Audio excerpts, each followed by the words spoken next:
Children of the Stones by Jeremy Burnham and Trevor Ray.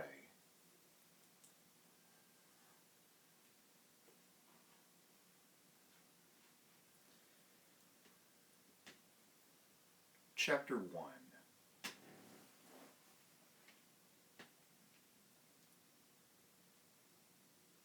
This must be it. The signpost was silhouetted against the afternoon sun, and Matthew shielded his eyes against the glare. His father slowed the battered old Daimler and peered through the windscreen. Can't see a thing. Just have to trust the navigator then, won't you? Adam spun the wheel and turned the car off the main road. Matthew had just time to make out the lettering on the sign. It said Millbury 2. His father glanced at him. Sure we're on course? Aye, aye, Skipper. If we waste any petrol, I'll make you pay for it out of your pocket money. Matthew grinned. He and his father had always been mates, but the bond between them had grown stronger since his mother died. And recently, he had made an interesting discovery, that as the son of Professor Adam Brake, he was someone rather special. Mr. Corfield, the science master at his old school, was continually using him as a spur to the other boys. Come along, he would say to some unfortunate classmate. You don't want Matthew to tell his father you can't solve a simple problem like this, do you? Such remarks didn't make life easy. Sometimes the classmate would be waiting in the playground when he came out, and Matthew would have to demonstrate that he could use his fists as well as his slide rule. Nevertheless, he enjoyed the awe and respect which his father's name inspired, and when the headmaster showed him an article in the local paper about the work of Professor Brake, Britain's leading astrophysicist, he felt as if he had scored the winning goal in the cup final. And now he was going to a new school. Only for a term, but a term can seem like an eternity. Would they know who his father was? Would the teacher be as tactless as Mr. Corfield? Would there be more fights on the playground? There were so many unanswered questions, so many unknown quantities. 2 miles from their destination, he began to feel nervous. Dad? Adam was intent on the twisting road ahead. Suppose I don't like this school. Why shouldn't you like it? I won't know anyone. You'll soon make new friends. Matthew frowned, disturbed by the prospect of being a new boy again. But suppose I don't, he said. Suppose I hate them all. Do we still have to stay for 3 months? Adam glanced at him. Yes, he said firmly. If I don't complete my research, the university people are going to want their grant back, and as I've already spent half of it, it might be a bit awkward. Matthew nodded gloomily.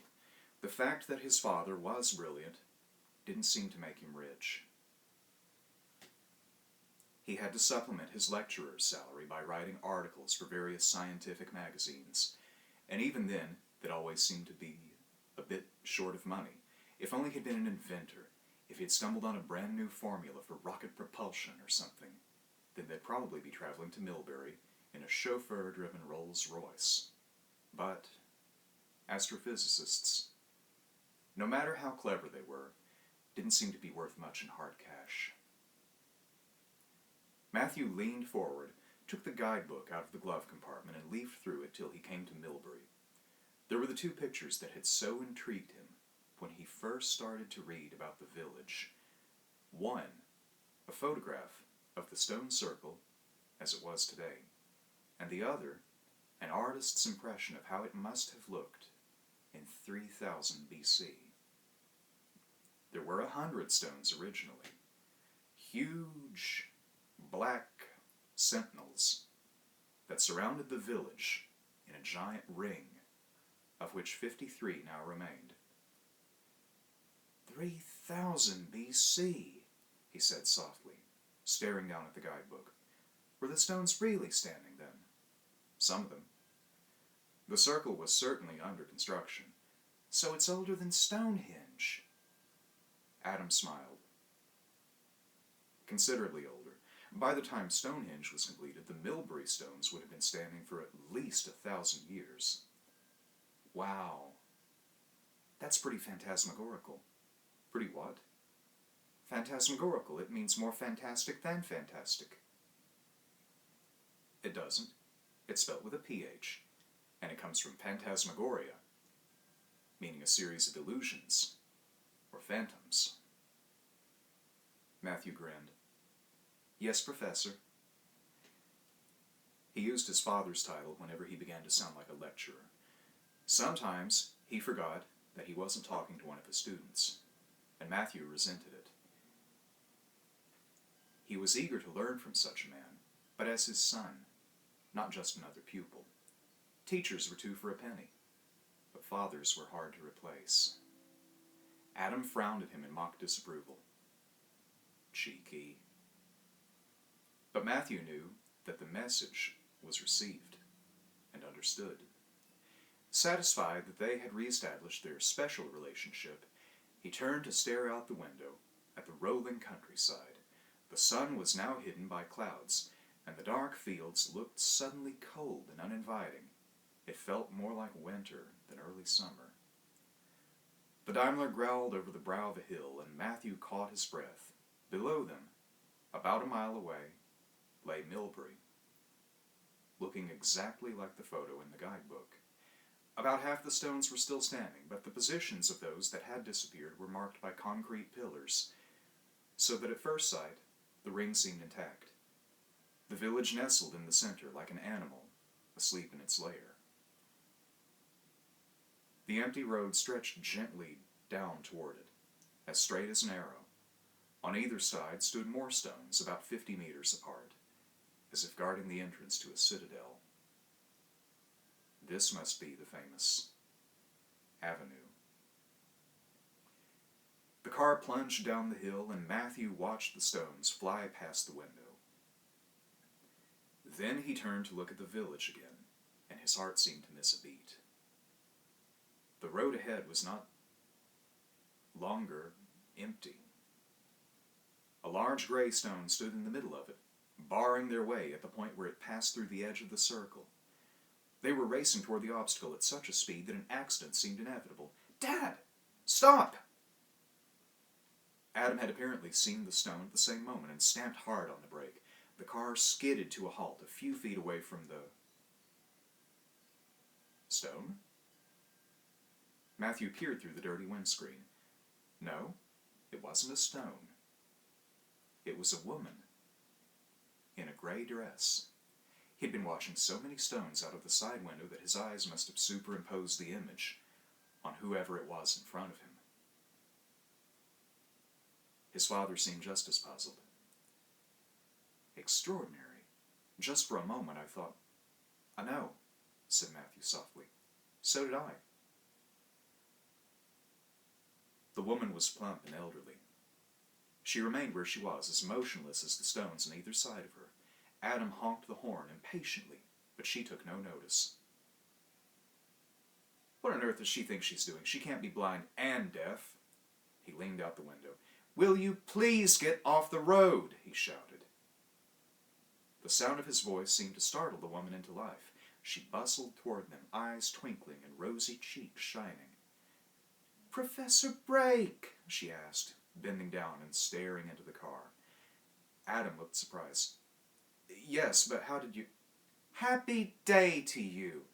I'm Mrs. Crabtree." "Ah, the housekeeper."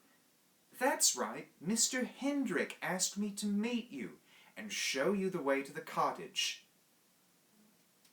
"Very kind of him. And you. Jump in." Adam opened the back door for her, and she eased herself, not without difficulty, into the back seat. "'Fraid I'm not getting any younger," she said cheerfully, settling back on the cushions. "This is my son, Matthew," said Adam as they accelerated down off the road. Mrs. Crabtree smiled. "Happy day, Matthew." "Hello." Matthew didn't know what to make of their passenger. She seemed pleasant enough, but her eyes twinkled too much for his liking, and her smile worried him. There was something not quite right about it, just as there was something not quite right about the way she had greeted them. He had never heard anyone say "happy day" before. Perhaps it was a local expression.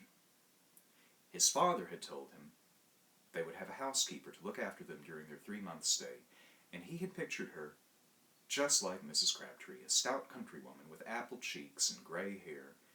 But what he hadn't expected was that he should dislike her so much. He didn't know why, but she made him feel uncomfortable. He got the impression she was putting on an act for their benefit. Matthew had also pictured the place they were renting, Hawthorne Cottage, and this time the reality didn't disappoint him. It was almost exactly as he had imagined. A wicker gate, lattice windows, and a wooden door surrounded by sweet-smelling white flowers. As they climbed out of the car into the warm, still air, his spirits rose. Adam clapped a hand on his shoulder. "Not bad, eh?" He turned to Mrs. Crabtree. "Perhaps you could rustle up some tea while we bring in the luggage." "Of course, sir." She winked at Matthew. "I hope the young gentleman's fond of chocolate cake." Matthew felt hostility welling up inside of him, like indigestion, and he had to swallow hard to keep it down. "Yes," he said politely. "Thank you." Mrs. Crabtree hurried down the path and disappeared inside the cottage. Adam began to take out their suitcases. "Looks like we've got a real treasure there." Matthew said nothing, and Adam glanced at him in surprise. "You don't like her?" "No." "Why not?" "I don't know." "You don't usually make up your mind about people so quickly." Matthew shrugged, unable to put his thoughts into words. Adam stared at him, frowning. They so rarely disagreed about anything that they had come to trust each other's judgments. "I expect you'll change your mind when you get to know her better." "Yeah." Matthew picked up 2 of the cases and carried them into the cottage. The interior was as bright and friendly as the exterior. The narrow hallway had a low, oak-beamed ceiling and spotless white walls. A ramshackle staircase led up the first floor. A door on the left led into a comfortable living room where Mrs. Crabtree was laying the table for tea. Matthew put down the cases, wandered into the room, and looked around with approval. There were vases of freshly cut flowers all over the place, and the crisp, lemon-yellow chair covers smelt of lavender. This was more than a rented cottage. It was a home. Mrs. Crabtree nodded to the 3 large crates piled up in a corner. "These arrived yesterday, addressed to your father," she said. "I didn't know where he wanted them, so I told the men to leave them there for the time being." "Splendid," said Adam, appearing in the doorway. He strode over to the crates. 1, 2, 3. "Yes, all present and correct." "The labels say 'handle with care.'" Mrs. Crabtree paused on her way back to the kitchen. "China, would it be? Or glass?" Adam smiled. "No, Mrs. C. Not china or glass." "Oh?" She waited expectantly for him to go on, but no more information was forthcoming. A low whistle came from the kitchen, rising to a high screech. "The kettle," she said, and rushed out. Adam turned to Matthew. "Give me a hand, will you, Matt?" he said, indicating the top crate. Together they lifted it and set it down carefully in front of the fire. "Got your penknife?" Matthew delved into his trouser pocket and produced the knife which his father had given him for his last birthday. "Thanks." Adam opened the large blade and began to pry off the lid. "Your picture's still in the car. You'd better bring it in before anyone sees it. We might get thrown out of the village." "Right." Matthew turned and ran out of the cottage. The trunk of the Daimler was still open, and Adam had left the picture propped up just inside it. Matthew caught his breath, just as he'd done when he first saw it in the shop window. It gave him a weird sensation in the pit of his stomach, as if he was hurtling downwards in a very fast elevator. The artist seemed to have a vision a terrible nightmare which he had apparently painted in his sleep. In the center of the picture, a ring of people were trying to shield their eyes from a brilliant, blinding light. Some of them had already broken from the ring and were running away in terror. Those furthest from the light were glancing back, and the lower halves of their bodies had turned to stone. Further away still were complete pillars of stone, and the suggestion was that these massive shapes had once been people. In the bottom right-hand corner, a man was dragging a boy away from the scene. Both had grim, fearful expressions on their faces, as if they were determined not to look back. All this was eerie enough, but the thing that had first caught Matthew's attention was the fact that the village in the picture was exactly like Millbury, or rather, the drawing of the prehistoric Millbury that he had seen in the guidebook. Adam, too, had been fascinated by the resemblance and had gone halves with him so that he could buy the painting. They had talked for hours about what it might mean, but neither of them had so far been able to make sense of it. All Matthew knew was that it meant something. No one could paint a scene like that by chance. He was staring at a curious Latin inscription at the bottom when he heard a footstep on the gravel behind him. He turned to find a solemn-looking girl peering over his shoulder. She was hugging a school satchel, her thick raven hair stirring gently in the breeze. "That yours?" she asked, nodding at the picture. "Yes," said Matthew. "Pretty creepy. It's Millbury, isn't it?" "I think so." "Millbury a long time ago." The girl looked thoughtful. "Any idea when?" Matthew was glad of the chance to display his knowledge. "My father thinks it's meant to be the megalithic period," he said airily. The Neolithic, or early Bronze Age, in northwest Europe lasted approximately 3000 to 1800 BC, and in Britain, the earliest traces of... "All right, there's no need to show off." Matthew, realizing he'd sounded just like Adam in one of his lecturing moods, grinned. The girl smiled back, her solemn expression suddenly evaporating. "Is your dad an expert?" she asked. "Yes." "On painting?" "No. He's a scientist." "Oh." She glanced at the cottage. "Just arrived, haven't you?" "That's right. I heard you were coming." "You mean my father?" "Both of you." She suddenly looked serious again. "It's quite an event when new people come to the village. Specifically this village." She made it sound as if there was something wrong with the place, and Matthew was curious. "Why? Don't people come here?" "Not many." She regarded him gravely for a moment. "And those that do have to stick together." She turned abruptly and ran on off the road, swinging her satchel. Matthew stared after her, the strange warning echoing in his ears like a distant alarm bell. But what had she been trying to warn him against? Wild animals? Highwaymen? A gang of kidnappers? His heart beating considerably faster, he picked up his picture and carried it carefully into the cottage. Back in the living room, Adam had opened the crates and was gently lifting his precious electronic gadgets out of their beds of straw. Mrs. Crabtree, holding a teapot she had just brought in from the kitchen, was watching with eyes full of wonder. "Excuse my asking, sir," she said, pointing to one of the light aluminum boxes. "But what's that?" "It's a magnetometer," said Adam. "A what?" "An instrument for measuring magnetic fields." "Do you know what a magnetic field is?" "No." Adam glanced at Matthew.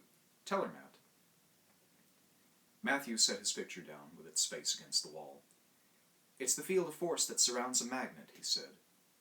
Mrs. Crabtree looked bewildered. Well, we've got no magnets here. Ah, but you have, said Adam. You have 53 to be precise. 53? The stones, Mrs. Crabtree. Each one contains a great deal of magnetism, even after 5,000 years. Well, I never. And how do you happen to know a thing like that? It's my job. Mrs. Crabtree looked doubtfully at the magnetometer. So that's why you've come, is it, sir? To measure the stones? Among other things. Well, I never. You want to be careful, then? Adam frowned. Why? Sounds dangerous to me. Dangerous? No, it's not at all dangerous. Magnetism's a perfectly harmless branch of physics. He turned to Matthew. Show her your picture, Matt. See if she recognizes it. Matthew picked up the painting, turned it around, and held it up for her inspection. The effect was astonishing. The color seemed to drain from Mrs. Crabtree's face. Her eyes closed, and she collapsed to the floor. The teapot smashed into 1,000 pieces. Matthew looked helplessly at his father. He felt guilty, as if he had frightened a child by telling it ghost stories. Adam motioned to him to put the picture away, crossed over to Mrs. Crabtree, and lifted her up into a chair. Are you all right, Mrs. C? She didn't answer. Her eyes remained closed, and she was moaning softly to herself. Adam bent down and gently tapped her cheek. Mrs. C, wake up. Matthew returned and knelt anxiously by her chair. What's wrong with her, Dad? Fainted. She'll be all right in a minute. Was it the picture? Must have been. That's funny. I mean, I know it's pretty horrific, but I never expected it would make people faint. Neither did I. But the artist would probably have been delighted. I imagine it was just the effect he was aiming for. Hello, said a deep voice behind them. Smashing the crockery already. Hardly an auspicious start to your tenancy, Professor. They turned to see a big, distinguished-looking man standing in the doorway. He had a ruddy complexion and jet-black eyes which were regarding them with amusement. Matthew guessed he must have been about 50. Adam stood up. I'm sorry, you have the advantage of me. Then allow me to introduce myself, said the stranger. The name? He paused, and the black eyes flicked to Matthew. The name is Hendrik.